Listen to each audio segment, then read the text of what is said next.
하나님 말씀은 신약성경 사도행전 11장 15절에서 18절까지입니다. 제 성경 책으로는 신약성경 206쪽에 있습니다. 사도행전 11장 15절에서 18절까지 말씀을 우리 함께 같이 봉독하겠습니다. 같이 읽겠습니다.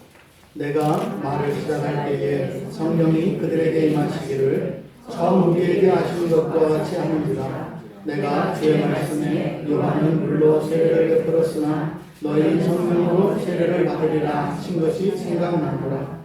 그런즉 하나님이 우리가 주 예수 그리스도를 믿을 때에 주신 것과 같은 선물을 그들에게도 주셨으니 내가 누구에게 하나님을 능히 맡겠느냐 하더라. 그들이 이 말을 듣고 잠잠하여 하나님께 영광을 돌려 이르되 그러면 하나님께서 이방인에게도 생명 없는 회개를 주셨도다 아니라. 아멘. 잠시 기도합니다. 하나님, 기쁜 마음으로 또한 기대하는 마음으로 오늘 예배에 나와 하나님 말씀 앞에 섰사오니 진리를 풀어 가르쳐 주시고 깨닫게 하시며 믿게 하옵소서. 그래서 생명의 말씀이 새롭게 심겨질 때에 저희들 본성 안에서 일어나는 변화와 또한 저희들 일상 가운데서 일어난 변화들을 저희들의 일주일의 삶 가운데 생생하게 경험하게 하여 주셔서 더욱 예배를 사모하며 예배를 중심으로 인생을 살아갈 수 있도록 은혜를 내려 주시옵소서.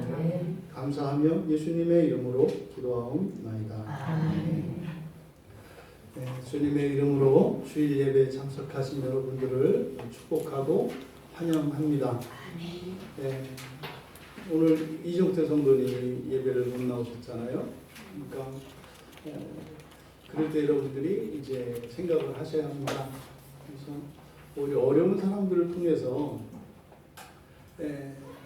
우리들의 그 당연한 것 같은 이러한 일상의 일들, 이것의 소중함을 깨달을 수 있으시기를 바라고, 또 다 함께 당연히 누리는 그런 것들을 누리지 못하는 사람들의 마음과 그 안타까움에 또한 동참할 수 있기를 바랍니다. 그래서 늘 우리 그리스도인들은 나만 위해서 사는 사람들이 아니라 늘 주변과 함께 살아가는 사람들입니다. 그래서 주변에 있는 지체들과 시간도 나누고 마음도 나누고 물질도 나누고 그게 그리스도인의 삶입니다. 또 여러분 일상 가운데 교회 안 다니는 사람이 있다고 해서 너는 아니다 이러지 마시고, 여러분 사는 곳이나 직장 가운데서 함께하는 분들이 있다면 그들에게도 그렇게 그리스도의 마음으로 그렇게 사랑을 실천하시는 여러분들 다 되시길 바랍니다. 우리가 지금 세례에 대해서 살펴보고 있습니다. 유난스러울 정도로 뭘 그렇게 다 성령 세례 다 얘기를 하는데, 그렇게 왜 유난스럽게 뭐 이렇게 성령 세례가 성경에 없는 거다, 잘못된 거다, 뭐 그렇게 좀 넘어가지, 그런 걸 가지고 이렇게 고장고장하게 이렇게 따지고 드냐, 이런 생각을 할 수도 있겠다, 그런 생각이 들더라고요, 제가. 그런데 여러분, 이렇게 물고 늘어지는 것처럼 이 성령 세례와 물 세례를 구분하려고 하는 시도, 이것이 성경적으로 잘못되었습니다 라고 이렇게 집요할 정도로 이렇게 성경을 들고 파는 이유는, 기독교에서 말이 굉장히 중요합니다. 굉장히 중요해요, 말이. 그래서 이 기독교를 허물 때 사용되어지는 강력한 무기가 말이에요. 여러분, 사람이 맨 처음에 어떻게 흩어졌는가를 기억해 보세요. 바벨탑을 세울 때 하나님이 흩으셨던 방법이 말입니다. 말을 혼자 펴게해서 흩었거든요. 그거를 마귀가 봤어요. 말을 흩으면 어떻게 되는지 봤다고요. 그래서 가정 불화, 또 친구 간에, 이웃 간에, 여러분 사회생활에서 일어나는 모든 일들의 원인이 뭐예요? 말이에요. 그러니까 내 진심을 온전히 전달하지 못하고요, 다른 사람의 말을 듣고 오해하고요. 그래서 가까운 사람들끼리 서로 싸우고 다투고 분열하고 이런 일이 일어나요. 말이 굉장히 중요합니다. 바벨탑 이후로 하나님의 백성들이 다 뿔뿔이 흩어졌죠. 그리스도께서 오셨고요. 성경이 이제 우리에게 주어졌습니다. 성경이 주어진 것은 여러 가지 의미가 있겠습니다만 말을 통일하는 거예요. 성경은. 그래서 이제는 어떻게 합니까? 우리가 말을 통일해야 한다고요. 교회 안에서도요. 여러 가지 교단과 이런 여러 가지 이념이나 주의로 막 나뉩니다. 서로 막 다툽니다. 그리고 뭐 누가 이단이네 누가 정통이네 이런 말을 막 합니다. 왜 그래요? 말 때문에 그렇다고요. 말 때문에. 지금 우리가 다루고 있는 이 세례, 그 가운데 성령 세례라고 하는 이 말 때문에도 지금 수백 년 동안 끊임없이 문제가 일어나고 있어요. 물 세례와 성령 세례가 따로 있다. 물 세례가 먼저다. 성령 세례가 먼저다. 아니다. 그거나 같은 거다. 뭐 이러면 어떻고 저러면 어떠냐. 지금 제가 이야기한 것들이 뭐예요? 다 박사들이 하는 말이에요. 전부 다. 그러니까 박사는 최고로 잘난 사람들인데 그 사람들이 포기하겠어요? 그거 포기하면은 자기 뭐 이렇게 밥줄도 놓고 명예도 잃어버리고 다 놓아버리는데 그걸 놓을 수가 있겠냐고요. 그러니까 끊임없이 싸운다고요. 거기에 기독교인들이 성경을 따라가는 게 아니라 그 사람들 뒤에 줄을 서면 어떻게 돼요? 이제는 학자들 간의 어떤 주장에 대한 논쟁이 아니라 이제는요 형제들이 막 갈려요. 찢기고 갈리고. 바벨탑 이후에 그렇게 찢겼던 이 세상이 예수 그리스도께서 이 땅에 오셨고 성경이 완성된 이후로는 어떻게 되어야 하는 겁니까? 그렇게 흩어졌던 사람들이 모여야 되는 거예요. 어떻게요? 주님의 몸으로 말이죠. 아멘. 바벨탑으로 인해서 뿔뿔이 흩어졌던 세상 사람들이 이제는 성경으로 한 언어를 가지고 이제는 주님의 몸을 이루는 교회로 하나가 되어야 되는 겁니다. 아멘. 그런데 지금도 끊임없이 바벨탑 이후처럼 살아가고 있는 이 시대, 이건요 속고 있는 거라고요. 근데 이것을 잘했다 잘못했다 아무리 이야기해도 소용이 없습니다. 실제적으로 이 문제를 해결할 수 있는 방법이 뭐예요? 말을 통일하는 거라고요. 무슨 말? 성경의 언어입니다. 성경의 언어. 그래서 성령 세례, 흔히들 사람들이 말하는 성령 세례라는 것은 있다 없다? 없다. 결론은 뭐예요? 성령 세례라는 것은 없다. 여러분 기억하시기 바랍니다. 물 세례, 성령 세례 따로 있는 게 아니다. 이것을 지금 우리가 살펴보고 있는 겁니다. 그러니까 왜 그런데 성령 세례가 다르고 물 세례가 다르다. 이렇게 세례를 받고 난 뒤에 또 성령 세례를 받아야 된다. 이런 주장들이 끊임없이 제기되고 심지어는 그렇게 성령 세례를 받는 방법들에 대해서 이렇게 세계적으로 유명하고 존경받는 신학자들이 또 막 책을 써내서 그것을 읽고 또 사람들이 싸우는 이 시대에 광야교회에서 이 성령 세례에 대한 오해를 풀고자 하는 이 시도, 이것은 처음 있는 일이 아니고 오랫동안 이게 이 개혁교회 안에서 계속 시도되었던 겁니다. 이게 새삼스러운 얘기가 아니다 이 말이에요.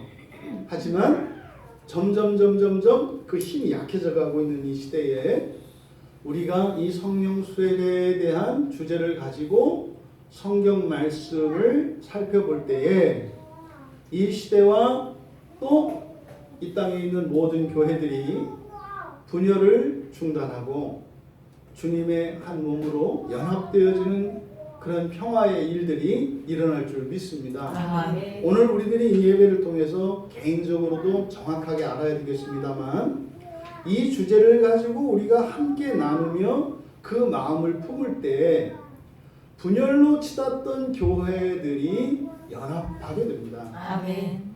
서로 갈리던 사람들의 관계가 자꾸 연합되게 됩니다. 아멘.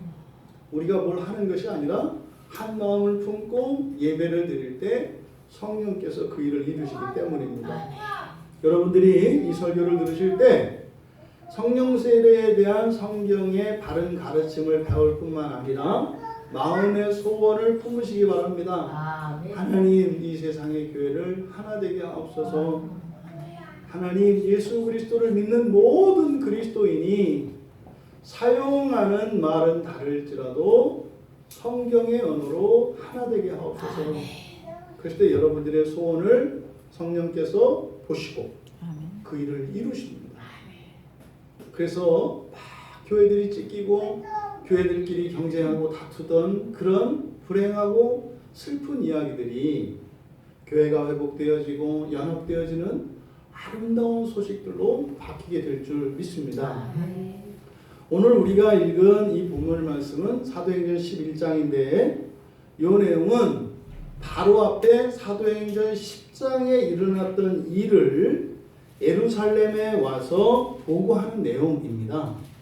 그러니까 사도행전 바로 앞에 이제 10장의 내용을 살펴볼 건데 대략 말씀을 드리면 고넬료라고 하는 이방인입니다. 그러니까 이탈리아 부대의 백부장이에요. 그러니까 외국 군대의 뭐 장교인 거죠.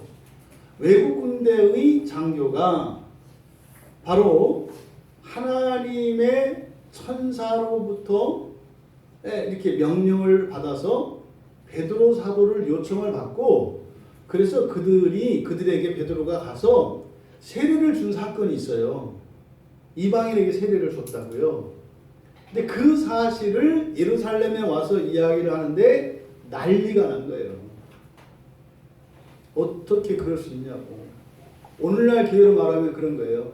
저기 신천지 이단에 있던 사람을 데려다가 광야교회에서 세례를 줬더니 온 교회가 난리가 난 거예요. 어떻게 이단을 데려다가 세례를 줄 수 있냐고. 광야교회도 이단이라고. 이렇게 이제 일어난 거예요, 이 사건이. 이게 지금 남 일이니까 그렇지 여러분 만약에 이게 우리 일이라고 생각을 해보세요. 그리고 진짜 그런 일이 일어나는 거 아시죠? 우리 교회에 어떤 분이 수요일날 예배를 나왔다 깜짝 놀랄 얘기를 했어요. 수요일날 예배를 드리시고 나서 감사하다 그래요. 뭐가요? 그랬더니 수요일날 예배를 드리게 해줘서 감사하대요. 전 또 살다 예배를 드리게 해주셔서 감사하다는 말을 참 처음 들어봤어요. 기분이 참 좋더군요. 근데 이 아이를 듣고 깜짝 놀랐어요. 원래는 좀 먼 쪽에 사시는데 예배를 드리려고 교회를 갔는데 신분증을 보자고 하더랍니다. 그러니까 원래 교인들은 수요일날 예배 안 드리는 건데 수요일날 교회 예배 드리러 왔으면 딴 목적이 있기 때문에 왔다고 생각을 하는 거예요. 여러분들 책임인 거 아시죠? 여러분들이 하도 수요일날 안 나오니까 수요일날 오는 사람은 딴 속셈이 있어서 오는 것처럼 지금 교회 분위기가 그렇게 됐다고요. 근데 처음 보는 사람인데 수요일날 예배를 나왔어. 그랬더니 그 교회에서 아니 우리 교인들도 안 나오는데 알지도 못하는 당신이 왜 여기 와서 예배를 드리냐? 그래서 당신의 신분을 확인해야 되겠다. 그래서 아니 주민등록증 없다. 그랬더니 분위기가 이단으로 몰아가더래요. 그러면서 수요일에 예배를 드리시려면 주일에 나오셔서 정식으로 등록하고 오셔야 된다. 이렇게 얘기를 하더래요. 두 군데를 갔는데 두 군데 다 그렇게 쫓겨났대요. 그리고 여기 왔는데 신분증 검사를 안 하더래요. 끝났는데도 눈초리가 의심을 안 더래요. 두 번 당하고 나서 오니까 우리는 그냥 가냥 있었을 뿐인데 그냥 떠버렸죠. 좋은 교회라고. 예루살렘에 그런 일이 일어났던 거예요. 예루살렘에. 이방인에게 세례를 주고 왔는데 지금 난리가 난 거예요. 누가? 유대인 그리스도인들이. 할례받은 그리스도인들은 유대인 그리스도인들을 말하거든요. 난리가 난 거예요. 우리말로 하면 그런 거 있죠. 어떻게 그런 잡것들한테 세례를 줄 수가 있는가? 이런 거죠. 우리나라 처음 기독교가 들어왔을 때는 그런 거죠. 종과 상전이 함께 예배를 드리는 거죠. 그럼 밖에서 볼 때 뭐라 그래요? 저 양반은 양반이 돼가지고 채통도 없이 말이야. 종하고 같이 앉아서 뭐 예배도 드리고 밥도 같이 먹고 반상 차별도 없어? 이거는 그냥 도의가 무너지는 거거든요. 이런 때가 우리나라에도 있었다 이 말이에요. 지금 이 사도행전 11장 상황은 이런 거예요. 이때 베드로가 지금 설명을 하는 겁니다. 내가 왜 그 이방인에게 세례를 줬는가 하면 당신들이라 하더라도 안 줄 수가 없었다. 이 얘기예요. 지금 11장에서 말하려고 하는 게 내가 뭐 억지로 이렇게 한 게 아니라 야 니들 나한테 뭐라 그러지? 니들이 가봤어 봐. 니들이라고 별 수 있을 것 같아? 안 줄 수가 없었어. 요 얘기가 지금 사도행전 11장의 이야기입니다.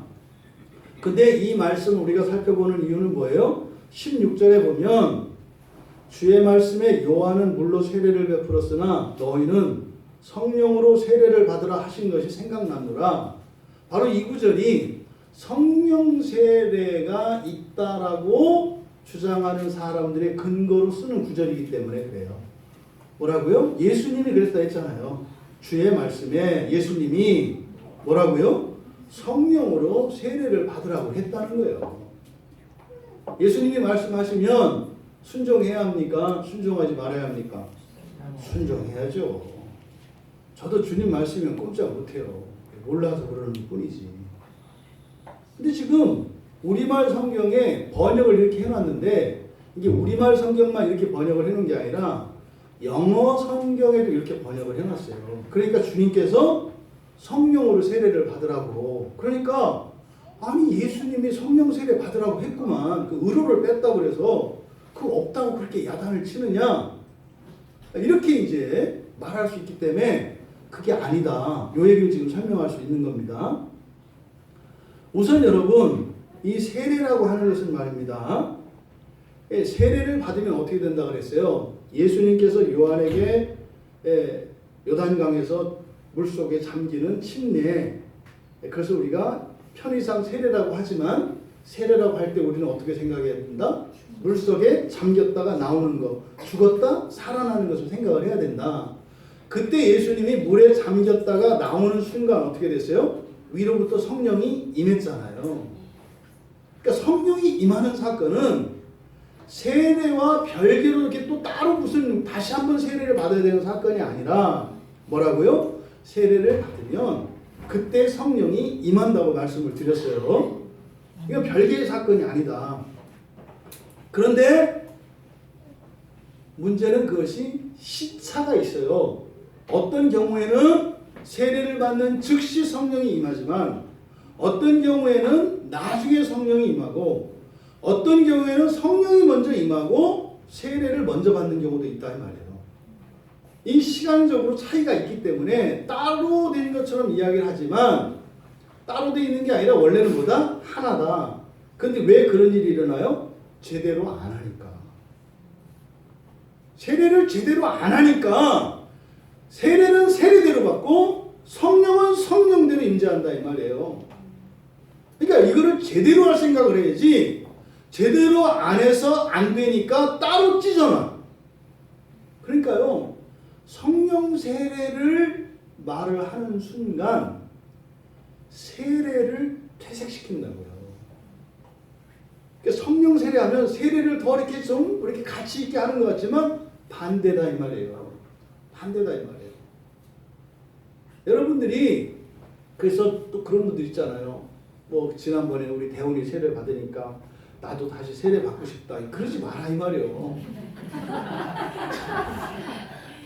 지나간 과거에 얽매이지 말고 그러면 그때 못 받았던 거를 지금 받으면 되는 거야. 그래서 짝을 맞추면 되는 거 아니에요.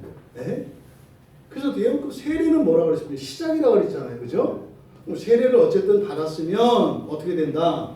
그때부터 정말 주님께서 베푸시는 우리가 받아야 하는 세례가 있는데 그것을 위해서 준비하며 살아갈 수 있도록 하는 게 세례다. 그러니까 세례 때 성령이 임해서 그때부터 살았으면 좋지만 그렇지 못했다면 지금 이 순간부터라도 살면 된다 이 말이에요. 아멘. 왜? 오늘 바뀌면 과거가 바뀐다니까. 아멘. 그러니까 우리는 과거를 후회할 필요가 없어요. 아멘. 과거에 잘못된 것이 있으면 그걸 깨달았으면 오늘 바꾸면 된다니까요. 아멘. 오늘 바꾸면 그런 과거는 기억하지 않는다고요. 여러분 찬송 부르잖아요. 기억하지 않으신다. 기억하지 않으세요. 뭐 하면 지금 바꾸면. 그러니까 뭐 옛날에 이랬니 저랬니 이러지 마라. 여러분 진정한 그 세례의 그 유익을 누리시는 여러분들 되시기 바랍니다. 아멘. 이 사도행전 10장에 기록된 이 가이사랴에 주둔하고 있던 이달리아 부대의 백부장인 고넬료, 그가 그의 친척들과 가까운 친구들을 모아놓고 이제 사도행전 10장 24절에 보면은 그렇게 친구들을 모아놓고 베드로 사도를 초청해요. 그런데 이게 이제 여러분들이 이제 어제 읽어보셨으니까 대략 어떤 내용인지 아시겠지만 되게 신기한 일인 거예요. 그 이방인인 고넬료가 꿈에 천사가 나타나서 이야기를 한 거죠. 뭐 여러분한테 지금 여러분 입장을 바꿔서 생각해봐요. 어젯밤에 꿈을 꿨는데 너 나가라. 나가서 니네 집 앞에 시내버스 정류장에 가가지고 그냥 너 가자마자 도착해서 5번째 오는 버스를 타라. 그리고 거기서 5 정거장에서 내려라. 그리고 5 걸음을 가서 만난 사람에게 하나님이 그러셨는데 우리 집 좀 오라고 했다고 해라. 그럼 그 사람이 너를 따라와서 세례를 줄 거다. 뭐 이런 식으로 얘기를 한 거예요 지금. 더더군다나 이방인이 유대인을 찾아가가지고 여러분 이런 환상을 보았을 때 이게 순종하기가 쉽습니까? 쉽지 않은 얘기라고요. 근데 지금 이런 일이 일어났던 겁니다. 근데 그 자리에 가지 않을 수 없었던 이유는 아주 이 꿈을 또 세트로 꿨단 말이에요. 베드로한테 또 그랬단 말이죠. 베드로는 다른 동네 사는데 너는 오늘 관양동에 가라. 가가지고 인덕원 지나서 4번째 정거장에서 내려서 얼쩡얼쩡 하고 있어라. 그럼 누군가가 와서 가자고 하거든 그냥 따라가라. 내가 보낸 사람이니까 뭐 이렇게 두려워하지 말고 따라가라. 이런 거예요. 그래서 베드로도 그렇게 한 겁니다. 내려서 얼쩡얼쩡 하고 있었던 거예요. 그런데 무시무시한 사람들이 딱 와가지고 가자 그러는데 딱 생긴 게 조폭이에요. 겁이 나죠. 가자는데 뭐 하나님이 보내서 왔다는데 그 어딘 줄 알고 가요. 그냥 따라간 거예요. 여러분 지금 뭐 인도에서 지금 뭐 끔찍한 뭐 이렇게 막 그 여성을 막 폭행하고 죽이고 막 태우는 일들이 막 일어나는데 이 시대는 그런 거 더 많았어요. 더군다나 이민족 사이에는 죽고 죽이는 일은 1도 아닙니다. 그런 상황에서 따라간다? 있을 수가 없는 일이죠. 근데 거기 따라가서 말이죠. 주의 복음을 전하고 세례를 주고받는 일이 일어났던 겁니다. 그런데 여기서 굉장히 중요한 주제를 우리가 하나 발견합니다. 앞에 사도행전 10장에 한번 가보세요. 사도행전 10장 2절을 보면 같이 읽습니다. 그가 경건하여 온 지방과 더불어 하나님을 경외하며 백성을 많이 구제하고 하나님께 항상 기도하더니, 지금 고넬료를 소개하고 있는 10장 2절의 말씀을 여러분들은 읽으면서 놀라야 합니다. 이래야 되는 거예요. 왜요? 고넬료를 소개했는데 지금 뭐라 그랬어요? 하나님을 경외한다 그랬어요. 하나님을 경외한다. 그리고 또 뭐라 그랬어요? 경건하다. 여러분, 경외한다, 경건한다, 경건하다, 이 말을 딱 듣는 순간 여러분들은 생각나야 돼요. 뭐야? 이 사람이 언약 백성이라고? 경외와 경건이라는 말은 구약 성경에서 하나님 백성이라는 증거예요. 하나님과 언약을 맺은 사람들, 무슨 사람들이에요? 죽어도 안 죽는 사람들이에요. 아멘. 끊어낼 수 없는 사람들. 아멘. 구약 성경에서 하나님 백성들을 나타내는 표현이 하나님을 경외하고 그 경외하는 삶을 경건하게 사는 사람들이에요. 경외와 경건 그러면 하나님의 인침받은 사람이에요. 아멘. 오늘날로 말하면 그리스도인이에요. 아멘. 신약에서는 하나님과 언약 안에 있는 사람을 믿는 사람이라고 그래요. 신자라고 그래요. 그리고 경건이에요. 신약 성경에서는 믿음과 경건이, 구약 성경에서는 경외와 경건이 하나님이 붙잡고 있는 사람이라는 증거예요. 근데 지금 이 사람이 외국인입니다. 외국인인데 지금 여기다가 이 사도행전은 누가가 쓴 거거든요. 누가복음을 기록한 누가가 쓴 거예요. 근데 이 누가는 베드로의 이야기를 받아 쓴 겁니다. 근데 지금 이 고넬료를 이렇게 소개한다고요. 여기서 여러분 우리들이 알고 있는 편협한 구원관에 대해서 사실은 이 성경 말씀은 배치돼요. 고넬료는 유대인도 아니에요.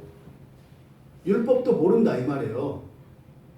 이거를 또 억지로 껴맞춰서 이렇게 경건하니까 경외하니까 아마 어떻게 돌아서 어쨌든 뭐 이렇게 두루마리를 봐서 읽었을 거다. 꿈 깨세요. 두루마리는 유대인도 못 봐요. 이때 책이라고 하는 것은 이 파피루스나 이 두루마리는 아무나 볼 수 있는 게 아니에요. 이렇게 요즘처럼 이렇게 돌고 돌아서 이런 시대가 아니에요. 없어요. 그러니까 무슨 말입니까? 그것과 상관이 없다고요. 그러니까 이 사람은 누굽니까? 기독교와 그리고 여호와 신앙과 전혀 상관이 없는 사람이에요. 그래서 이달리아 백부장이라고 소개를 하는 거예요. 그런데 이 사람이 어떻게 했다? 하나님의 구원 안에 있었다고 얘기를 하는 거예요. 그런데 구약에서는 경외와 경건, 신약에서는 믿음과 경건이라고 했어요. 근데 성경은 반만 믿으면 되는 게 아니에요. 구약 성경과 신약 성경을 통째로 성경이라고 하지 않습니까? 그러니까 온전한 하나님 백성은요, 여호와를 경외하고 말이죠. 예수 그리스도를 믿고 말이죠. 정말 하나님을 경외하고 예수 그리스도를 믿는지 삶으로 살아내는 사람이에요. 이 사람을 그리스도인이라고 하는 거예요. 이 사람을 하나님의 자녀라고 하는 거예요. 근데 지금 고넬료에 대한 소개에서 믿음에 대한 언급이 있습니까? 없습니까? 없어요. 믿음이 없다고요. 이 사람에게 뭐가 있어요? 경건, 경외가 있어요. 믿음이 빠졌네요. 그랬더니 어떻게 했다는 거예요? 천사가 나타나서 믿음을 갖도록 했다는 거죠. 아멘. 이게 굉장히 중요한 사건이에요. 제 교리적으로는 제가 얘기를 못 하겠어요. 좀 더 정리를 하고서 얘기를 하겠는데 지금 이런 사건이 지금 일어난 겁니다. 그러니까 베드로도요, 그동안은 불가능하다고 생각했어요. 이방인이 구원을 받는다는 것은 불가능하다고 생각을 했다고요. 그렇게 제가 말씀을 드리는 이유는 밑에 가보면 알아요. 밑에. 그러니까 28절에 가보면, 10장 28절에 가보면 베드로가 그렇게 얘기를 해요. 유대인으로서 이방인과 교제하며 가까이 하는 것이 위법인 줄은 너희도 알거니와. 이 누가 알고 있는 법이에요? 베드로가 알고 있는 법이죠. 그러니까 베드로가 유대인이기 때문에 이방인을 만날 수 있어요? 없어요? 없어요. 지금 범법을 하는 거예요. 그때 베드로의 마음은 뭐겠어요? 이렇게 율법을 어기더라도 하나님 말씀에 순종하기 위해서 간 거예요. 근데 지금 베드로가 이 고넬료를 보고 이제 고넬료에게 세례를 결국에 주는 뒤에 가서 이제 세례를 주는데 베드로의 마음도 편했다 안 편했다? 안 편했다는 거예요. 그러니까 사실은 이 사도행전 10장은요 구원에 대해서 그러니까 편협한 구원관을 가지고 있던 사도들이 깨어진 사건이에요. 이러한 사람들만 구원을 받을 수 있는데 라고 하는 자기들 나름대로의 법이 있었다고요. 근데 이게 깨어진 사건이라고요. 오늘날 굉장히 엄격한 기준을 가지고 구원의 조건을 제시하는 사람들이 있어요. 보통 이걸 이제 경건주의자들 뭐이라고 합니다. 또 우리나라에서 유행하는 이제 청교도 있어요. 영국의 이제 청교도가 우리나라에 들어와서 이렇게 하는데, 여러분 청교도에서 제시하는 구원의 조건들은 굉장히 엄격합니다. 그리고 우리나라에서 요즘에 굉장히 인기 끄는 신학자 중에 한 사람이 조나단 에드워즈라는 사람이 있어요. 근데 이 조나단 에드워즈라는 사람은 굉장히 위험한 사람이에요. 위대해요. 왜요? 똑똑해서. 똑똑해서 위대해요. 장로교에서 하나님과 같이 여기는 칼빈, 위대해요. 왜요? 똑똑해서. 다 공부 잘하는 사람들이에요. 기억력 좋고 책 잘 쓰고 잘 가르치는 사람들이에요. 근데 이 사람들이 하나같이 비슷한 공통점이 있어요. 구원에 대해서 굉장히 엄격한 기준을 대요. 이 구원은 뭐예요? 영원한 불못에 떨어지는 것과 하나님 나라에 들어가는 것에 굉장히 엄격한 기준을 대요. 왜요? 이 사람들은 천년왕국을 믿지 않는 사람들의 공통점. 그래서 뭐예요? 천국 아니면 지옥밖에 없어. 이 사람들이 얘기하는 지옥은 뭐예요? 영원한 불못이에요. 영원한 불못. 그러니까 예수를 믿는다? 과연 네가 진짜 믿느냐? 이렇게 묻는다고요. 여러분들이 예수 진짜 믿어요? 아멘. 여러분들이 예수를 위해서 여러분 목숨을 버릴 수 있어요? 아멘. 여러분 재산을 다 내놓을 수 있어요? 아멘. 큰 사람은 크고 다른 사람은 키우니까 그런 거예요. 원래 한쪽은 자꾸 커지고 한쪽은 자꾸 줄어드는 거예요. 격차가 나는 거예요. 그런 거예요. 이거 뭐 부익부 빈익빈. 성경은 그렇게 얘기하지 않는다. 성경에서 구원에 얘기할 때 개방성이 있어요. 개방성이 있다. 누구나 다 구원에 이를 수 있어요. 뭐하면? 예수를 믿으면. 아멘. 근데 구원이 단계가 있다는 거예요. 아멘. 단계가 있어요. 종말의 부활에 참여하는 구원이 있어요. 거기는 개방적이에요. 그러니까 누구나 다 믿을 수 있어요. 누구나 다 갈 수 있어요. 근데 여러분들 질문 있잖아요. 우리나라 대표적인 이순신 장군과 신사임당에 대한 이 사람들이 구원을 받았느냐 안 받았느냐 이 얘기. 그때 우리나라에 기독교가 들어오지도 않았고 이랬는데 어떻게 되느냐. 고넬료 얘기를 갖고 여러분들이 이해하시면 돼요. 고넬료에게 믿음을 가지고 이야기하지 않았죠. 아멘. 뭘 가지고 얘기했어요? 경건과 경외. 로마서에서는 양심의 법이라고 얘기를 해요. 아멘. 그러면 세계적으로 존경을 받는 위인들이 있어요. 성인인 반열에 올라 있는 이런 사람들은 성경의 용어로 말하면 뭐예요? 경외하고 경건하는 사람들이에요. 그래서 하나님이라는 말은 신이에요. 신. 성부, 성자, 성령, 삼위일체 하나님이 기독교에서 말하는 하나님이에요. 근데 성경에서 사용하는 하나님이라는 용어는 또 다른 의미가 있어요. 신이라는 뜻의 하나님이 있어요. 그러니까 무신론자가 아니고 신을 두려워하고 그리고 사랑으로 이웃을 섬기며 살아간 사람. 이게 고넬료예요. 아멘. 그 사람에게 어떻게 하더라? 없는 믿음을 하나님이 알아서 하셨더라. 이렇게 얘기를 하는 거예요. 아멘. 그런데 그 일을 행한 베드로조차도 그런 일은 일어날 수 없다고 믿고 있었다는 거예요. 그러니까 고넬료가 구원받은 사건입니다만 동시에 베드로도 구원받은 사건이죠. 왜요? 몰랐던 구원에 대한 잘못된 지식이 깨어지는 사건이 지금 사도행전 10장과 11장에 나오는 거예요. 고넬료만 여러분 너무 이렇게 보시면 안 돼요. 고넬료보다 어쩌면 더 중요한 게 뭐예요? 베드로가 깨어진 사건이에요. 아멘. 근데 베드로는 깨어졌어요. 아, 그치. 구원은 믿음으로 되는 것이고 구원이라는 것은 하나님의 주권이지. 이렇게 생각을 한 거예요. 근데 처음에 어려웠다. 그런데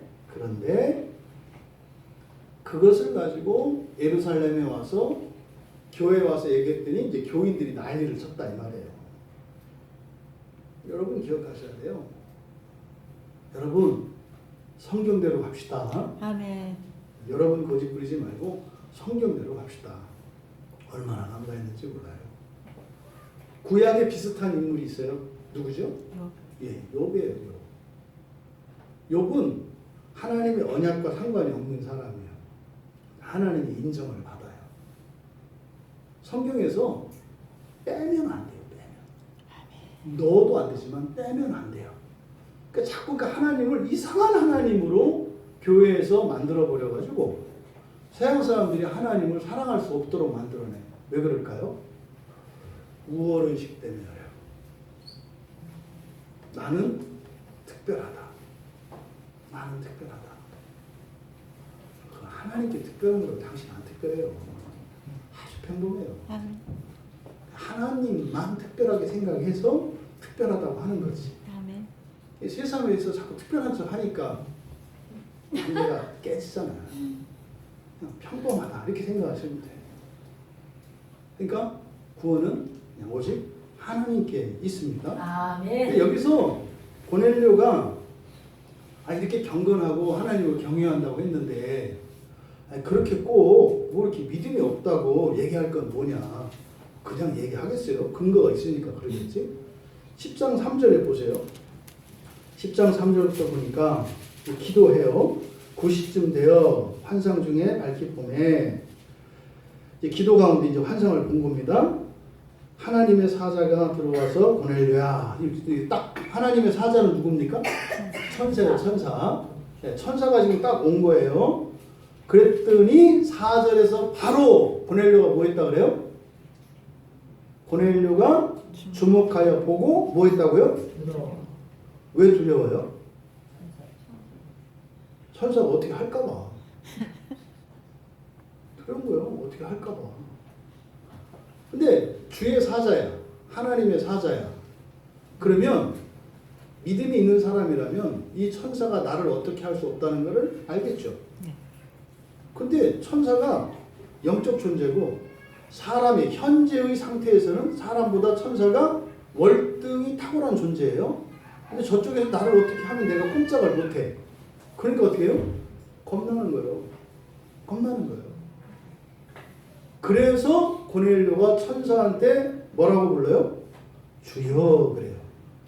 이 주는 자발적인 걸까요? 두려워서 한 걸까요? 두려워서. 두려워서 한 거예요. 두려워서. 두려움의 이유는 뭐예요? 믿음이 없기 때문입니다.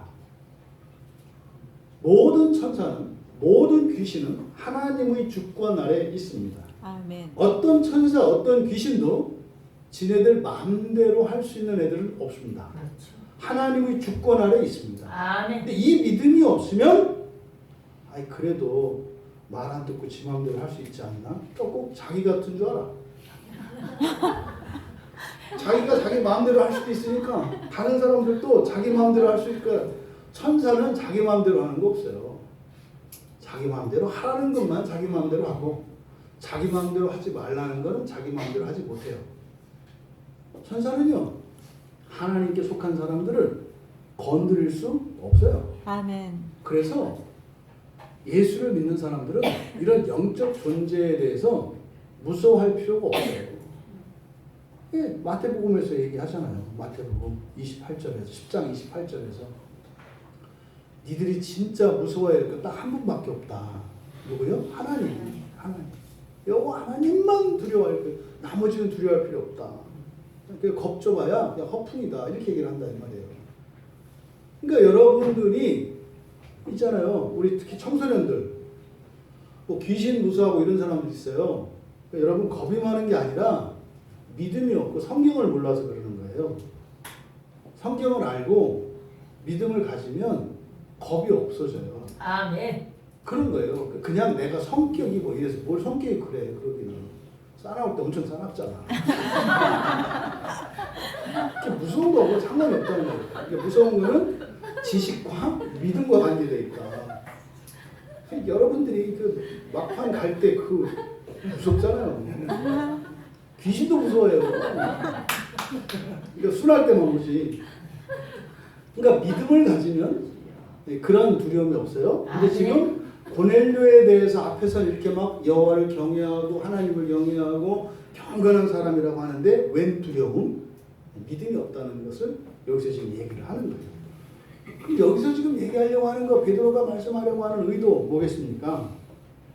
이 믿음이라는 게 말입니다. 그래서 로마서 10장 17절에 보면 믿음은 어디서 난다? 들으면서 난다 그래요. 뭘 들어요? 그리스도의 말씀. 아멘. 그리스도의 말씀을 들을 때 믿음이 생겨요. 그러니까 구약의 백성들이 믿음을 가지지 못하는 이유는 뭐예요? 그리스도의 말씀을 듣지 못하기 때문에 그래요.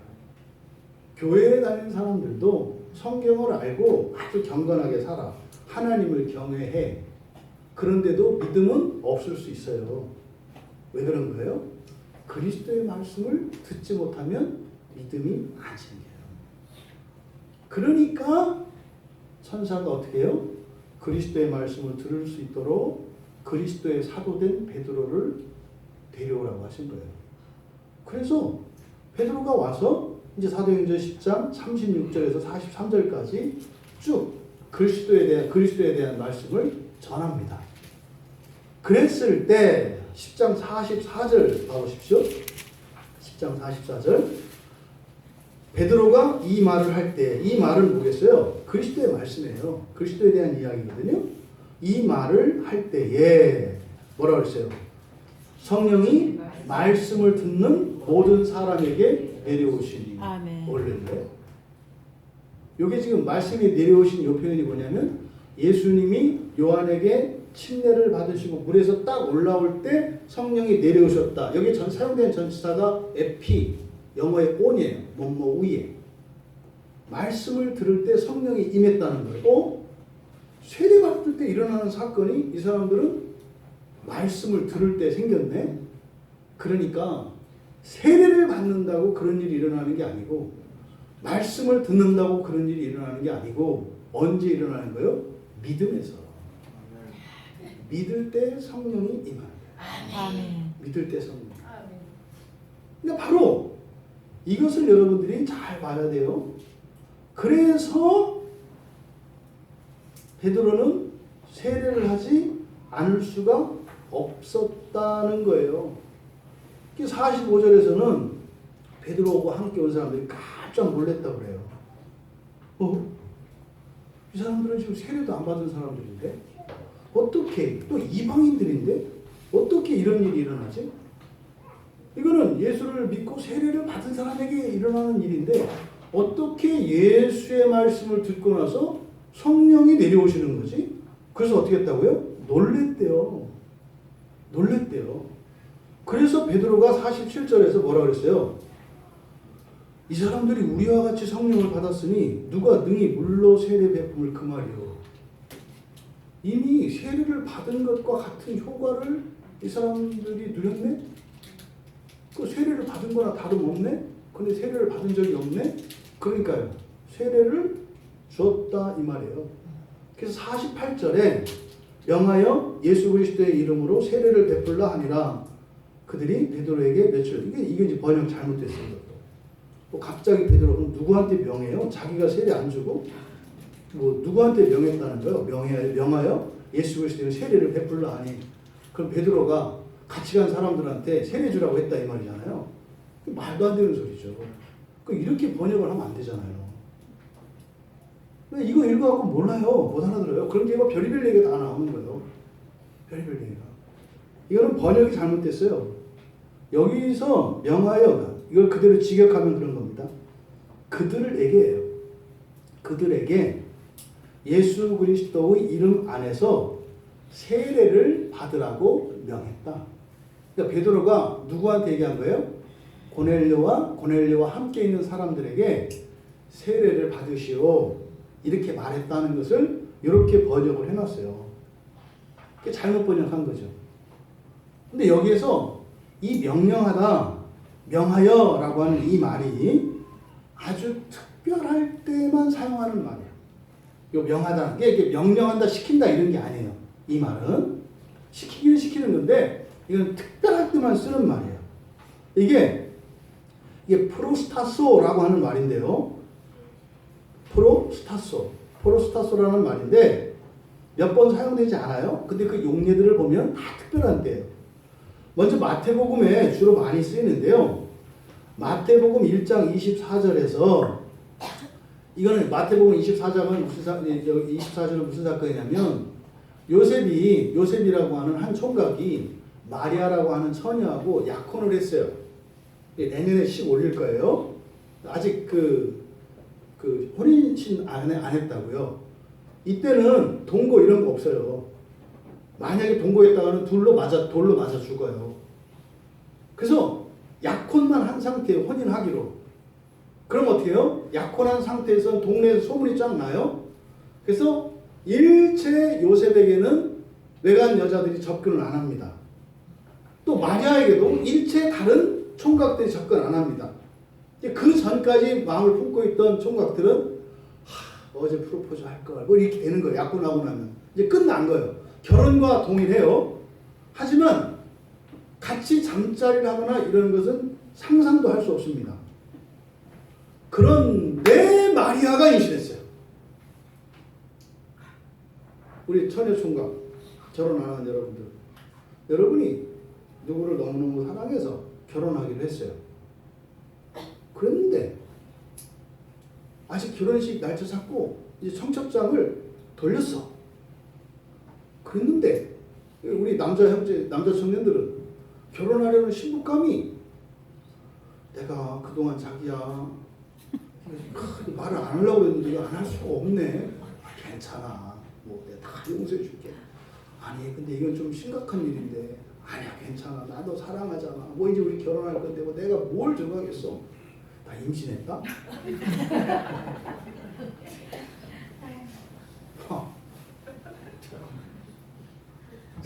자매님들은 더 심각해. 자매님들은 입장을 바꾸면 어떻게 되는 거예요? 남자친구가 자기야 나 할 말 있다. 나한테 내 아들이 있대. 나 모르는 아들인데 나한테 아들이 있다네. 이런 사건이에요. 근데 요셉한테 천사가 와가지고 그거를 이렇게 고자질을 했어. 임신했다는 사실을. 그런데 그때 얘기를 한다고요. 천사가 분부했다 그렇게 돼 있어요. 명령했다, 분부했다. 뭐라고? 데려오라고. 절대 부정한 짓 한 것 아니고 성령으로 말미암아서 임신한 거니까 이건 잘못된 게 아니라 오히려 영광스럽고 복된 거야. 그러니까 데려와. 이때 천사가 분부했다. 천사의 분부할 때 이 단어가 사용된 거예요. 이게 보통 단어가 아니죠. 또 뒤에 마태복음 8장 4절에 가면 예수님께서 나병 환자를 고쳐준 사건이 나와요. 8장에. 근데 나병 환자는 문둥병 환자고 문둥병 환자는 천벌이에요. 그러니까 하나님께 저주를 받은 사람이에요. 그러니까 가장 아주 혹독한 벌이 나병, 문둥병이에요. 근데 문둥병 환자를 고쳐주셨어요. 그리고 나서 그 고침받은 문둥병 환자에게 제사장에게 가라 그래요. 명령을 하시는데 뭘 분부하시냐면 제사장한테 가서 너 나은 거 보여줘. 그리고 예물을 모세 율법에 이제 정결규례죠. 그래서 모세의 율법에 기록된 대로 예물을 딱 드려가지고 입증을 해라 이렇게 말씀하세요. 이때 사용한 말이 여기서 명하다라는 말이에요. 또 마태복음 21장 6절에 예수님께서 나귀를 타고 예루살렘에 입성하시잖아요. 근데 자기 나귀도 아닌데 제자들한테 나귀 도둑질을 시킨 사건이 있어요. 예수님이. 딴 것도 아니고 차라리 돈 모아서 사오라고 그러지 도둑질을 시켰어요. 그거 아셨나요? 예수님이 사도들한테 앵벌이도 시켰어요. 근데 앵벌이도 그냥 앵벌이가 되게 뻔뻔한 앵벌이야. 가가지고 나귀 새끼 묶여있는데 가서 우리 주인이 달래요. 그게 그 제자들 생각에 줄 거라고 생각하겠어요? 예수님이 이렇게 말씀하시면 아래 것들이 알아서 하라는 얘기지. 이때 이제 아마 베드로, 요한 이쪽이 힘을 썼을 것 같아요. 야, 이거 내가 할 일이다, 야. 거친 일이잖아요. 가서 나를 가져오는 거니까. 그때 예수님이 분부하실 때 하셨던 말이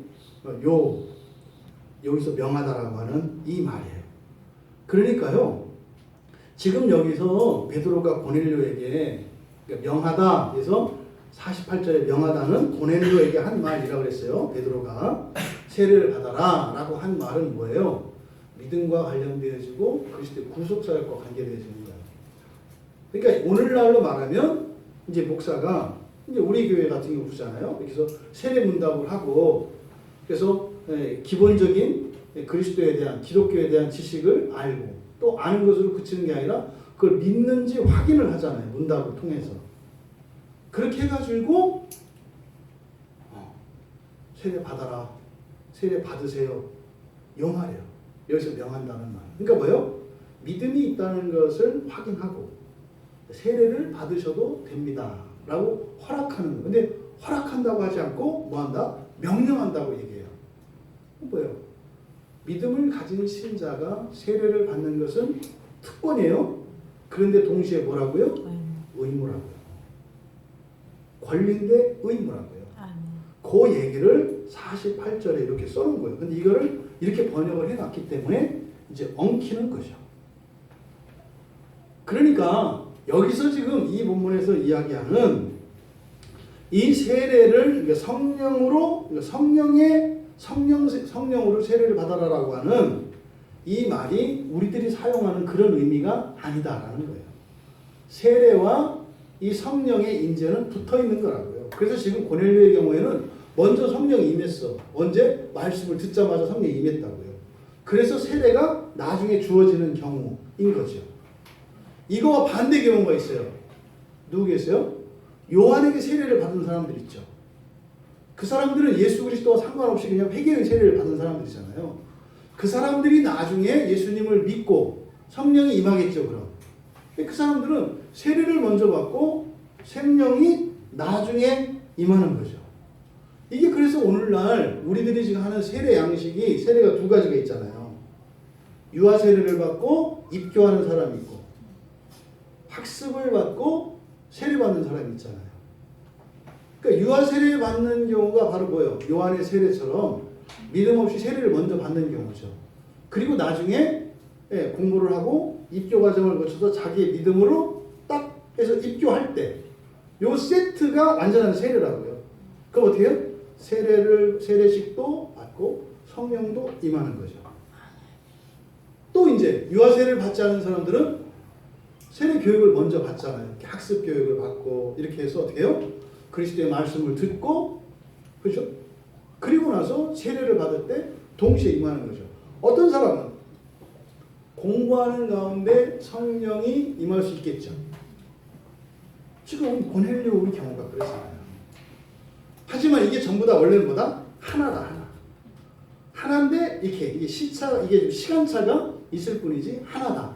따로 된 게 아니다. 이 말씀을 드린 거예요. 그런데 왜 자꾸 사람들이 물 세례가 따로 물로 주는 세례가 있고 성령으로 주는 세례가 있다고 자꾸 이런 얘기를 하느냐? 그 첫 번째 그 오해는 성경을 오역하기 때문에 그래요. 우리가 계속 살펴봤지만 성경 번역을 잘못했기 때문에 그대로 예수님이 봐라 16절에서 그랬잖냐. 예수님이 성령으로 세례를 받으라고 베드로가 분명히 그렇게 했다고 누가가 썼지 않냐. 성경에 있지 않냐. 근데 문제는 이게 틀렸다고요. 이 번역이. 여러분 여기서 질문이 하나 들지 않으세요? 요한은 물로 세례를 베풀었으나 너희는 성령으로 세례를 받으리라. 우리가 앞에서 살펴봤지만 마태복음 3장에서 요한이 한 말이잖아요. 나는 물로 줄 것이지만 내 뒤에 오시는 이는 그죠? 성령과 불로. 근데 여기서는 지금 성령으로 틀려. 그리고 지금 보니까 예수님이 하신 말인데 여기서 누가 했다고 그랬어요? 주의 말씀에 그랬잖아요. 사실은 이 말씀의 근거는 어디냐면 사도행전 1장 5절이에요. 가보세요. 사도행전 1장 5절에 가보면 사도행전 1장은 예수님이 십자가에서 죽으시죠. 그리고 부활하시죠. 부활한 뒤에 40일을 사세요. 40일 동안 제자들을 만나서 또 제자들에게 가르치세요. 그럼 지금 여기는 어떤 사도행전 1장의 이 앞부분은 무슨 얘기를 기록하고 있냐면 부활하신 뒤에 예수님께서 하신 말씀을 기록한 거예요. 이거는. 근데 1장 5절에 보니까 예수님의 말씀이에요. 이게 요한은 물로 세례를 베풀었으나 너희는 몇 날이 못되어 성령으로 세례를 받으리라 하셨느니라. 이렇게 돼 있어요. 그러니까 요 말을 지금 베드로가 사용한 거거든요. 그래서 여러분 잘 들으셔야 돼요. 잘 들으셔야 돼요. 세례 요한이 예수님으로부터 받을 또 다른 세례가 있다고 말씀하실 때 내용은 비슷하잖아요. 다른 점은 뭐예요? 여기서 불이 빠졌다는 거. 그죠? 불이 빠졌다는 거. 근데 우리말로는 그거 말고는 똑같죠. 근데 헬라어 원문으로는 틀려요. 네, 요한이 한 말과 예수님이 하신 말씀은 틀려요. 그러니까 요한은 뭐라고 그랬어요? 물 안에, 그죠? 성령과 불 안에 이렇게 얘기를 했잖아요. 근데 이 안에라는 말이 헬라어에서는 도구의 의미도 있어요. 무엇을 가지고 이런 의미도 있거든요. 근데 안에라는 뜻도 있고 무엇을 가지고. 근데 그것을 어떻게 해석해야 될 것이냐? 문맥에 따라서 해석자가 자의적으로 해석은 할 수 있어요. 그러니까 틀렸다라고는 말할 수 없어요. 근데 전체 문맥과 성경의 사상을 통해서 그걸 해석해내야 돼요. 그냥 성경만 본다고 알 수가 없어요. 성경에 대한 이런 전반적인 그런 지식이 있어야 해석해낼 능력이 있는 그런 단어가 안에라고 하는 이 말이에요. 그러니까 어려운 말이죠. 어떻게 보면. 그러면 굉장히 중요한 말이겠죠. 근데 지금 예수님께서 사도행전 1장 5절과 여기 사도행전 11장 16절에서 인용한 이것은 예수님의 말씀을 인용한 거예요. 예수님의 말씀을. 근데 사람들이 이 말씀을 가지고 성령 세례를 얘기한다 이 말이에요. 그러면 세례 요한이 예수님이 주실 세례가 따로 있다라고 할 때 그때 성령 안에 잠기는 세례와 여기서 말하는 성령으로 세례를 받는다고 하는 것은 달라요. 헬라 원문에서는 다르다고요. 여기서는 물로 할 때는 안으로 안에라는 말을 쓰지 않았어요. 그러니까 가지고 영어의 with 뭐뭐 함께. 그래서 물을 가지고 이렇게 했어요. 그러니까 만약에 똑같은 문맥이었다면 뒤에도 어떻게 했어요? 성령도 with를 써서 성령을 가지고 해야 되겠죠. 근데 여기는 안에를 그때 써요. 그러니까 이걸 왜 그랬을까요? 그것과 이것은 같지 않다. 같지 않다는 거예요. 그러니까 지금 여기서 우리말 성경으로는 우리말 성경에는 똑같이 성령으로 세례를 받으라 이렇게 되어 있지만 다른 거다 이 말이에요.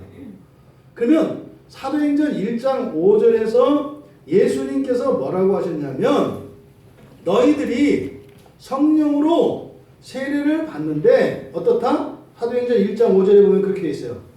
몇 날 못 되어라는 말이 있어요. 그러니까 곧 이런 뜻이에요. 며칠 있다가 며칠이 안 돼서 이 성령 안에 잠기는 일이 있을까 이렇게 얘기한 거예요. 근데 이게 뭐냐면 바로 뒤에 사도행전 2장에 나오는 성령 강림 사건이라고 하는 바로 성령 충만 사건이에요. 보통 우리가 성령 강림이라고 하는데 이것도 성령 강림이라고 하면 이게 엉키겠더라고요. 사도행전 2장을 보시면 오순절날이 이름에 그들이 다 같이 한 곳에 모였더니 호련히 하늘로부터 급하고 강한 바람 소리가 있어 그들이 앉은 온 집에 가득하며 마치 불의 혀처럼 갈라지는 것들이 그들에게 보여 각 사람 위에 하나씩 임하여 있더니 그들이 다 뭐였더라? 예, 그래서 이걸 성령 강림 사건이라고 하기보다는 뭐라고 해야 돼요? 성령 충만 사건이라고 해야 돼요. 성령 충만과 성령이 임재하는 건 다르다 이 말이에요.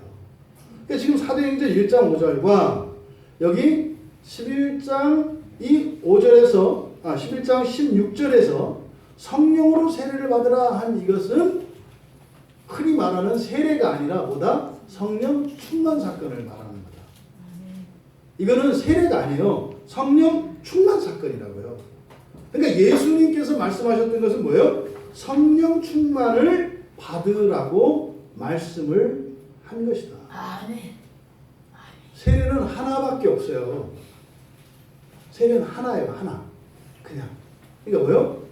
군대에서 넷넷넷넷 예서 해서 오란시를 받아먹고 받았으나 여러분들이 교회에서 시험 보고 떨어지고 재수 사무소에서 받고 은혜를 받으나 세례식은 어떻다?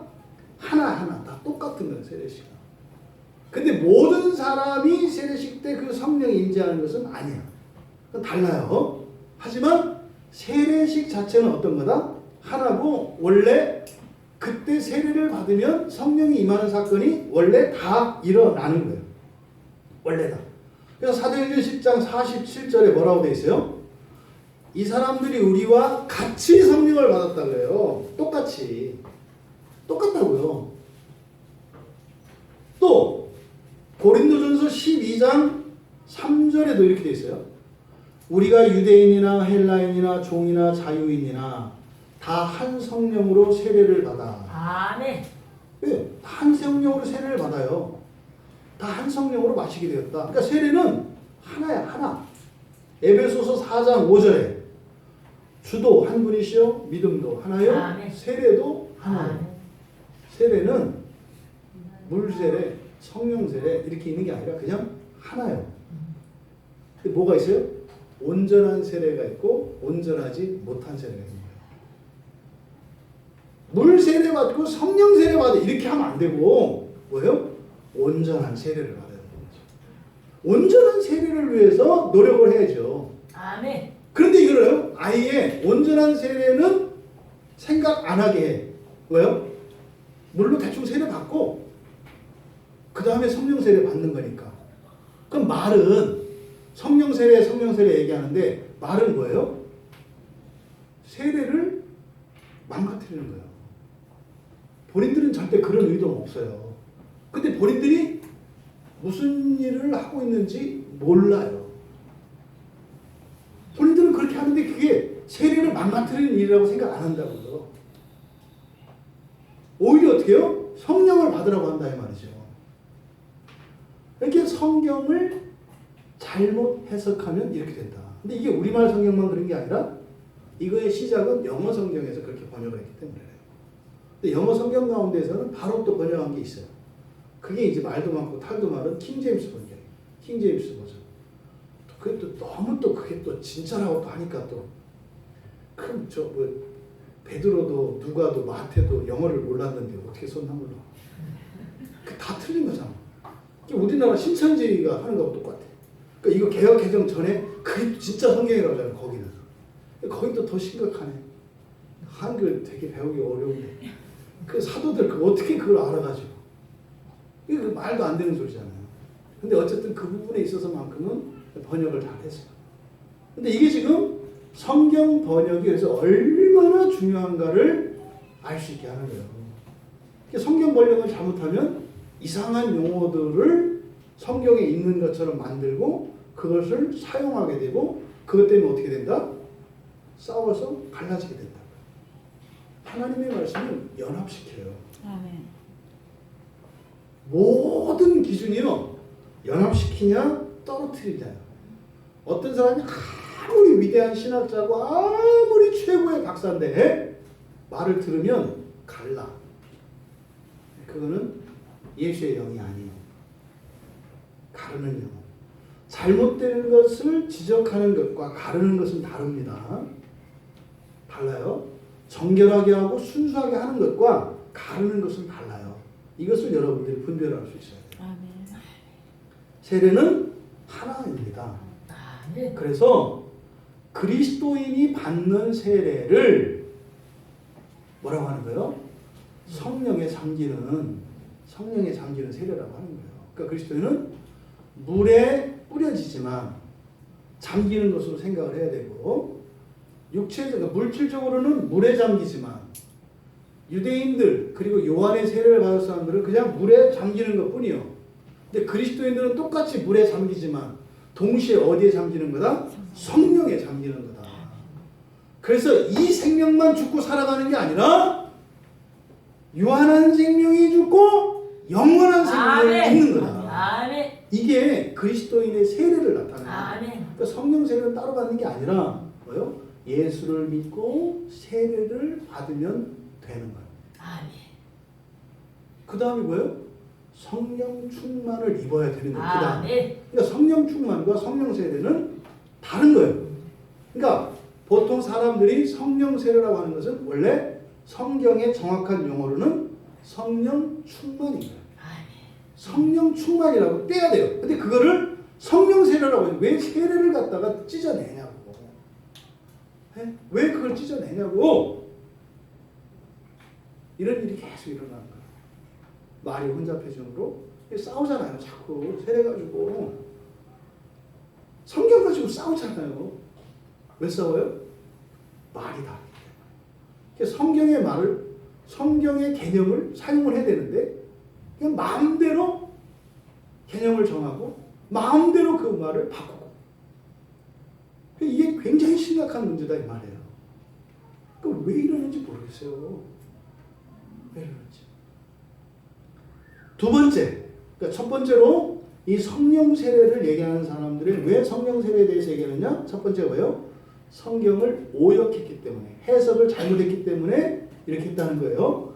두 번째로 세례에 대한 오해와 무지 때문에 이 성령 세례라는 말을 쓰는 거예요. 세례에 대한 오해와 무지. 17절에 11장 17절에 뭐라고 되어 있어요? 그런즉 하나님이 우리가 주 예수 그리스도를 믿을 때에 주신 것 나와 있잖아요. 주 예수 그리스도를 믿을 때에 주신 것과 같은 선물. 이게 뭐예요? 성령이 임하는 거예요. 그러니까 성령은 믿음의 선물이에요. 아멘. 믿는 사람들에게 주는 선물이에요. 아멘. 그러니까 여러분들이 예수를 믿었어요. 그때 임한다고요. 아멘. 임한다고요. 그 사람은 어떻게 해야 돼요? 세례를 반드시 받아야 한다고요. 받아야 한다고. 그러니까 그리스도를 믿을 때 여기에요. 그리스도를 믿을 때 할 때 그리스도를 할 때 에피라는 말을 썼어요. 왜 그러겠어요? 성령이 임한다 할 때 에피 한다고 그랬죠? 그거를 나타내는 거예요. 그러니까 믿음으로 성령이 임한다. 이 우리가 지난주에 살펴봤습니다. 선물, 도래하라고 그랬잖아요. 그렇죠? 이런 조건 없이 대가 없이 그냥 무조건 그냥 주는 거. 그냥 대가 없이만 주는 게 아니라 나중에 받을 것도 생각하지 않는 거. 부모님도 이거 잘 생각해야 돼. 자녀들을 이렇게 키우는 거는 뭐예요? 선물로 주는 거예요. 선물로 사람을. 그 다음에 적금으로 이렇게 하시면 안 돼. 그렇게 하면 자식들이 알아서 또 선물을 주실 거야. 이걸 계산하지 마. 계산하지 마. 그렇게 따라하면 어떻게 해요? 그렇게 따지지 마. 그러면 지옥 갈 거예요. 지옥 가서 담궜다 나와야 돼. 부모한테 이렇게 대가 없이 섬길 마음이 없어. 그 녀석들은 분명히 지옥 갈 거야. 걱정하지 마. 섭섭하지 않고 다 담궜다 놓을 거니까. 그 반대로 여러분도 마찬가지요. 자식들한테 뭐 바라고 주고 그러면 똑같이 가요. 그러면 안 돼. 그래서 이 선물은 뭐예요? 대가 없이 조건 없이 기대 없이 그냥 주는 거예요. 사랑합니다. 부부간에도 마찬가지요. 부부 자식만이 아니요. 부부간에도 마찬가지요. 내가 이렇게 했으니까 뭐 해주겠지. 꿈 깨요. 그럴 마음 전혀 없어. 받기만 할 거야 나는. 그런 거예요. 뭐 할 때까지? 사랑이 생길 때까지. 일체 기대하지 마요. 이게 도래야. 이게. 조건 없이 주는 거예요. 조건 없이. 그게 뭡니까? 사도행전 2장 38절에서 예수 그리스도의 이름으로 세례를 받고 죄사함을 받으라. 그러면 성령의 선물을 받을 것이다. 이렇게 얘기한다. 그러니까 선물은 성령을 받는 걸 말해요. 그러니까 세례를 믿음으로 받으면 어떻게 한다고요? 성령이 임하는 거예요. 아멘. 세례를. 그러니까 따로 뭐 이렇게 무슨 성령 받는 세례를 따로 받는 게 아니라 온전한 세례를 받으면 성령이 임하는 거다. 아멘. 두 번째, 바로 하나님의 선물. 이게 이제 성령이라고 그랬는데 이 성령이 뭐예요? 18절에 보니까 하나님께 영광을 돌려 이르되 야, 그들이 우리하고 같은 선물을 받았다 그랬잖아요. 17절에서 믿을 때 주신 것과 우리가 그리스도를 믿을 때 주신 것과 같은 선물을 그들에게 주셨어. 그랬더니 18절에 뭐라 그랬어요? 야, 그러면은 그들도 생명 얻는 회개를 주셨다는 얘기는 무슨 말? 같은 거라는 거죠. 성령이 임했다는 것은 뭐예요? 생명 없는 회개를 주셨다는 거예요. 이때 생명은 무슨 생명? 영원한 생명. 영원한 생명. 그러니까 이 개념이 없으니까 무슨 뭐 회개했다고 무슨 생명을 줘. 고기를 먹어야 생명이 생기지. 그렇게 하는 거죠. 여기서 말하는 생명은 영원한 생명. 영원한 생명. 근데 영원한 생명이 어디에서 온다? 회개. 회개는 뭐예요? 나에게 있는 죽어 없어질 생명을 비우는 거예요. 아멘. 비우면 아멘. 그 자리에 영원한 생명이 아멘. 채워지는 거예요. 아멘. 그러면 여러분 지갑에 1,000원짜리를 빼면 거기다가 100만원짜리 수표를 준다. 그럼 1,000원짜리 빼겠어요? 안 빼겠어요? 당연히 빼죠. 당연히. 근데 여러분 속에 1,000원짜리가 많아. 이게 문제예요. 없대. 그래서 보자고 그랬대. 없대. 보자고 그러니까 이게 왜 있지? 왜 있지? 지가 놀았지. 회개가 그거예요. 회개할 때 어떻게 하는 거예요? 1,000원짜리 있네? 회개가 이게 왜 있지? 그러게 없어요 이제 하나님? 또 있네? 또 있네? 생명 없는 회개가 있어. 회개는 뭐다? 유한한 생명을 불멸의 생명으로 바꾸는 게 회개다. 그 일을 누가 하신다? 성령이 하신다. 그러니까 이 일이 세례를 통해서 일어난다는 거예요. 이 일이 엄청난 거죠. 이 2장 38절, 사도행전 2장 38절도 번역이 좀 잘못되어 있어요. 이건 이제 다음 주 살펴볼 건데, 여러분 제가 자꾸 딴지 거는 사람 아닙니다. 제가 그런 생각이 들어요. 저 목사님은 자꾸 이상하게 성경을 틀렸다고 그러고 그렇게 돼 있어요. 그리고 그렇게 안 돼 있는 거 제가 얘기할 필요 없잖아요. 안 하는 거예요. 그러니까 틀린 것만 틀렸다고 얘기를 하니까 맨날 틀렸다고 하는 것 같아요. 근데 안 틀린 게 훨씬 많아요. 하지만 틀린 건 고쳐야 돼요. 2장 38절이 감사합니다. 자, 2장 38절이 사도행전 2장 38절 그렇게 돼 있어요. 베드로가 이르되 너희가 회개하여 각각 예수 그리스도의 이름으로 세례를 받고 죄 사함을 받으라. 그리하면 성령의 선물을 받으리니. 여러분 지금 우리말 성경을 읽으면 내용이 어때요? 회개해야죠. 그리고 세례를 받아야죠. 그리고 죄 사함을 받아야죠. 그렇죠? 회개하고 그 다음에 세례 받고 죄 사함 받고 성령을 선물로 받고 이렇게 순서도 이렇게 돼 있잖아요. 근데 이게 순서가 바뀌면 의미가 좀 달라지지 않겠어요? 이게 그대로 성경 원문대로 번역하면 그렇게 돼요. 너희들의 죄들을 사함받기 위해서 예수 그리스도 이름 위에서 회개하고 세례받아라. 그러면 거룩한 성령의 선물을 받게 될 것이다. 아멘. 이거는 성령이 임하는 게 아니라고요. 뭐라고요? 성령의 선물을 받게 될 것이다. 그러니까 온 것은 그러니까 성령이 오신 걸로 끝하면 안 된다고. 그분이 오신 건 뭐예요? 뭘 주려고 왔다고. 네? 우편 배달부가 우리 집에 다녀가기만 하면 돼요? 내 편지 내놓고 가야지. 왔다 가면 소용없는 거 아니에요. 그러니까 성령이 왔어. 근데 그 다음에 세례를 받았다는 건 성령이 오신 거라니까. 그 오셨다는 건 뭐예요? 그 가방 열어야 돼. 이게 뭐예요? 이게 성령 충만을 받아야 된다. 그러니까 이렇게 세례를 받아서 성령이 임재했을 때 기대가 있어야 된다. 그 다음으로 나가야 한다고요. 아멘. 그게 없으면 세례를 받았을 때 맹숭맹숭 한 거예요. 그러니까 세례를 받으면 죄사함의 효과가 있어요. 아멘.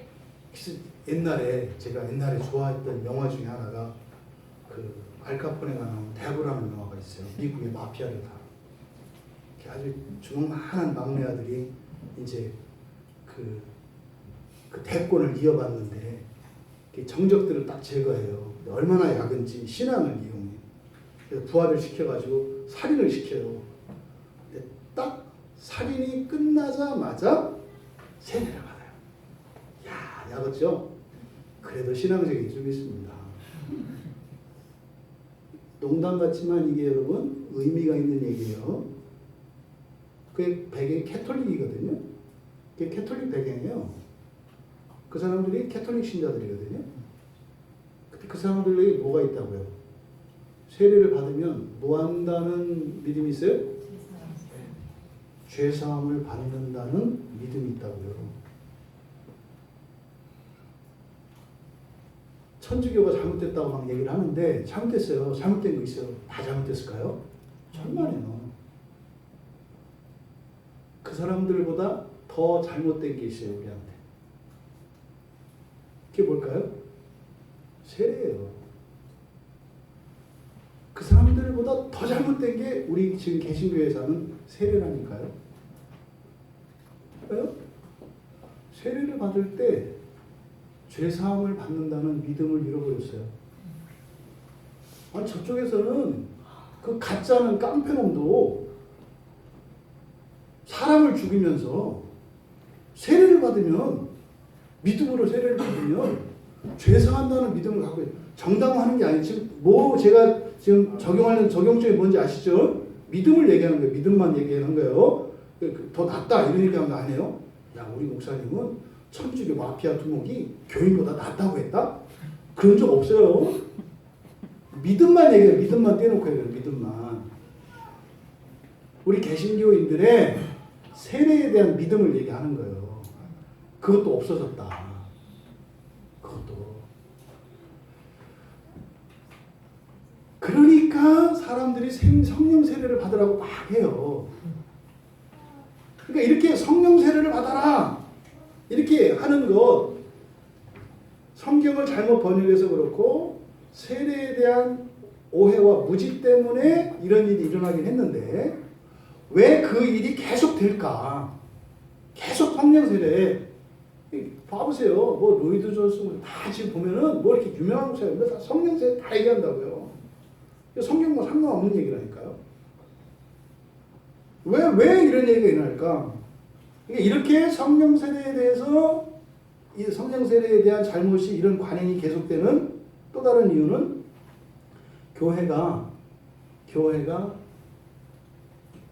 잘못된 세례를 베풀고 있기 때문에 그래요. 오늘날 교회에서 세례를 베풀지만 성령의 역사가 안 일어나는 거예요. 세례를 받으나 안 받으나 똑같아.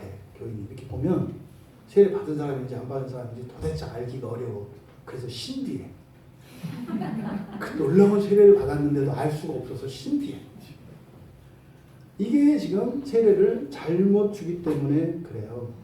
17절에서 믿을 때 주신 것과 같은 선물, 18절에서 생명을 얻는 회개, 이건 다 성령께서 역사하시는 회개의 효과잖아요. 세례의 효과잖아요.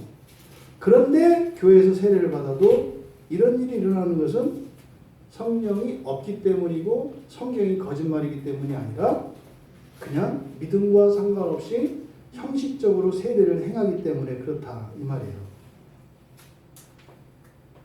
또 본성의 변화를 믿지를 않아요. 본성의 변화를 믿지 않아요. 여러분 한번 옆에 분 보세요. 옆에 분 한번 봐보세요. 본성이 바뀌게 생겼어요? 예, 바뀌게 생겼습니다. 답을 안 하는 게 나을까? 성령께서 그렇게 하실 것이기 때문에 믿는 거죠. 아멘. 왜? 성경이 그렇게 기록되어 있어요. 성경에 우리를 바꾸실 거라고 되어 있어요. 아멘. 본성 어떻게? 사람의 자녀를 하나님의 자녀. 아멘. 계속 바꿔가신다고 하는 거죠. 그래서 말씀을 성경을 믿기 때문에 우리는 그걸 믿는 거죠. 그걸 믿지 않으니까 본성의 변화를 믿지 않으니까. 그러니까 뭐예요? 예수 믿는 잘 믿는 사람은 잘 참는 사람, 성질 안 부리는 사람. 성질 안 부리는 게 아니라 성질을 겉으로 안 드러내는 사람. 속으로 삭히는 사람을 좋은 신자라고 생각해. 속은 막 썩어 터졌으면서 웃으면서 나가서 뒷담하고 그거나 앞에서 벌어가는 건 뭐가 틀려. 성질 나는 건 나는 거지. 참 그러니까 얼마나 애쓰세요. 교회 안에서. 교인 척하느라고. 네. 제가 이번 주에 그 신방 갔다가 어느 집사님 만나고 식당에 갔는데 퇴근 시간이었어요. 50대 중반, 후반, 중후반 남자분인데 혼자 국밥집에서 딱 소주 한 병을 놓고 퇴근하시고 이제 소주를 드시더라고요. 근데 이제 그 소주가 그 맥주컵에 이렇게 큰 그라스에 2잔 나옵니다. 그걸 2홉이라고 해요. 근데 이분이 탁 그 뚝배기를 시켜놓고 그 딱 따르더라고요. 근데 저는 그분을 이렇게 보고 그분에게서 행복을 봤어요. 행복이 오더라고요. 아, 저분은 퇴근하고 집에 갈 때 뭔지 모르지만 혼자 국밥에 딱 앉아가지고 국밥을 먹으면서 소주 한 잔을 먹을 때 세상 근심도 없고 아무 걱정도 없고 마음이 편안하고 저분 여기 매일 오면은 일주일에 최소한 서너 분을 만나겠다 이 생각이 들더라고요. 그러면서 제 교인들을 떠올렸어요. 교인들은 살면서 그런 기쁨을 어디서 얻지? 저는 그 느낌을 알거든요. 옛날에 해봐서 그 느낌을 알아 제가. 근데 교인들이 생각났어요. 교회 다니는 분들은 하루하루 살 때 이런저런 어려운 일들이 많이 생기는데 사람들이 속썩이고 일이 틀어지고 열심히 했는데 일이 안 되고 속상한 일이 생길 때 누가 나를 위로해주지? 여러분?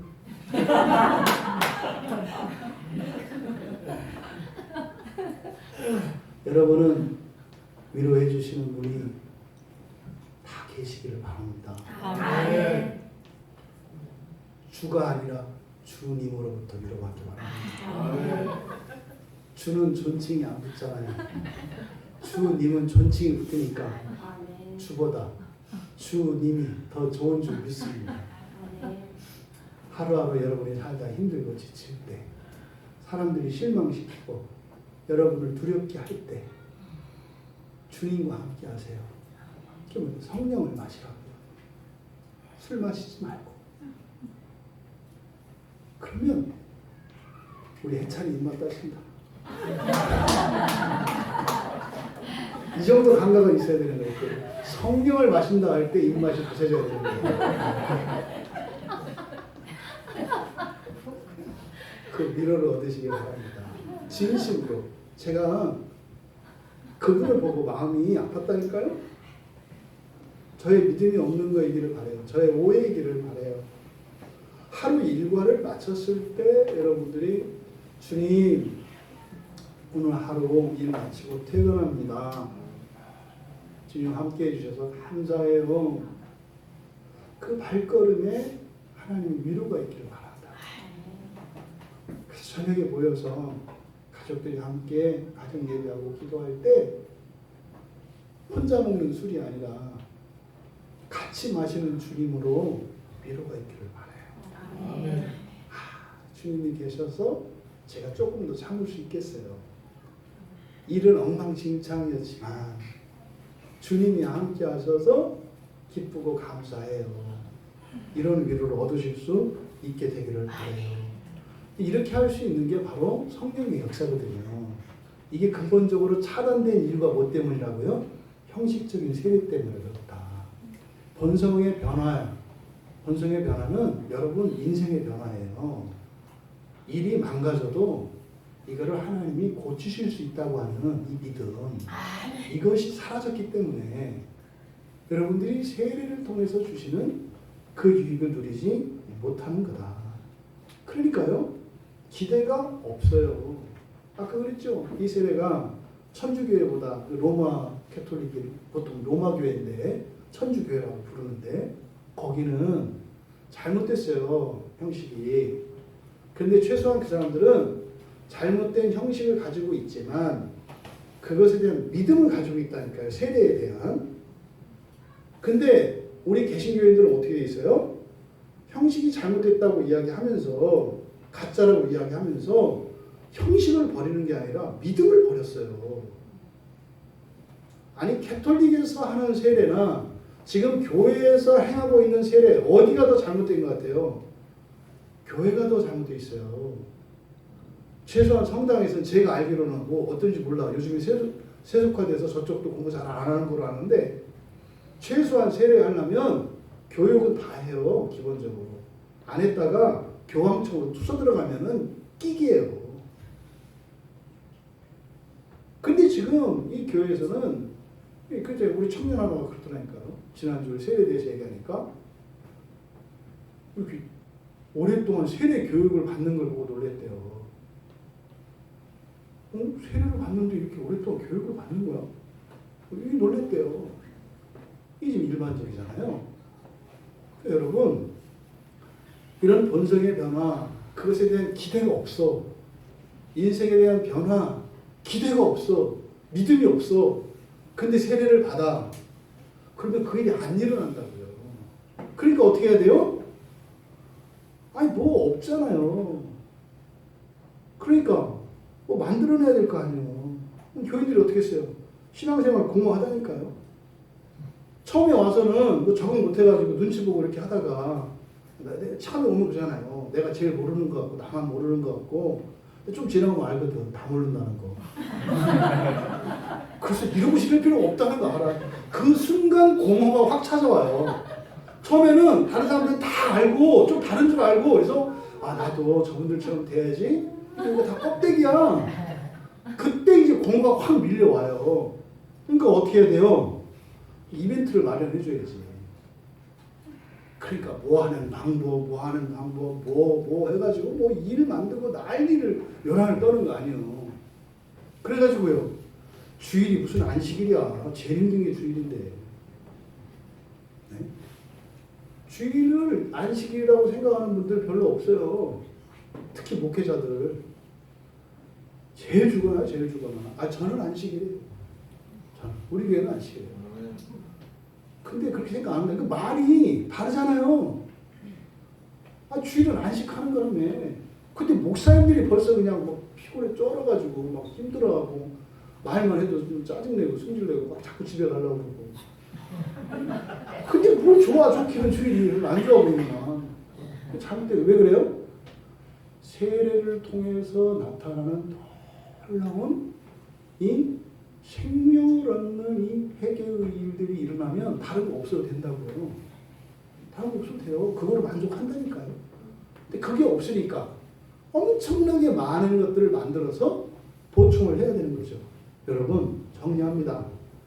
신앙의 본질과 기본을 회복해야 합니다. 아멘. 신앙의 본질과 기본 가운데 우리가 지금 세례에 대해서 얘기를 한 겁니다.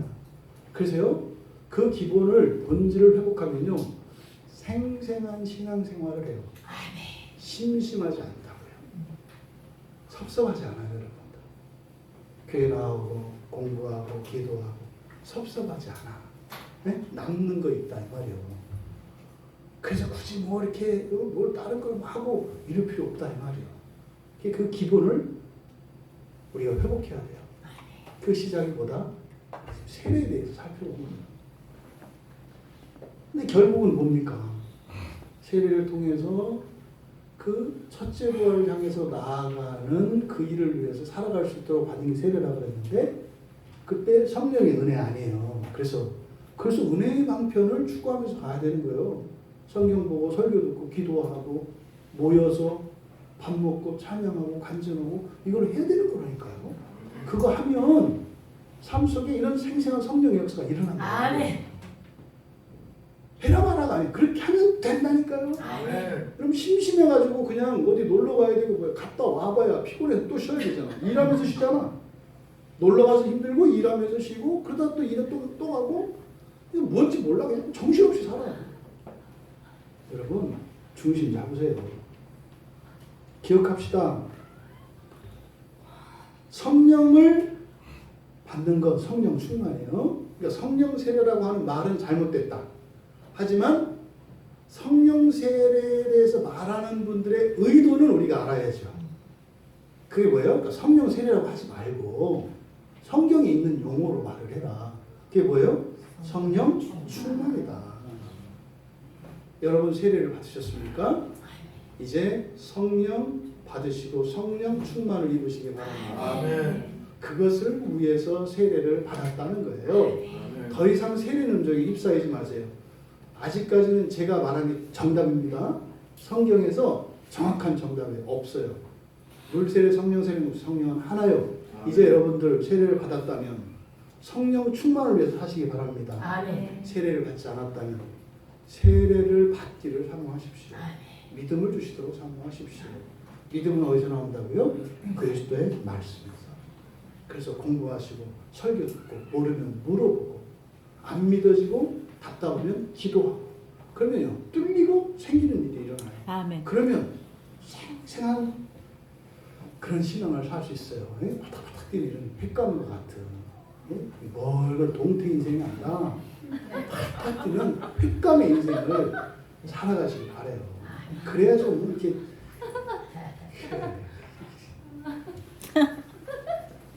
올바른 성례의 집행은 바른 교회의 표지입니다. 여러분 세례에 대해서 정리하시고 또 세례받은 여러분들은 앞으로 정말 어떻게 살아야 하는 것인가를 정리하시고 정말 그리스도께서 우리에게 주신 그 구원의 그 놀라운 영광과 신비를 누리며 살아가시는 우리 모두가 되시기를 주님의 이름으로 축원합니다. 아멘. 찬양 준비해 주시고요. 여러분 세례는 굉장한 거예요.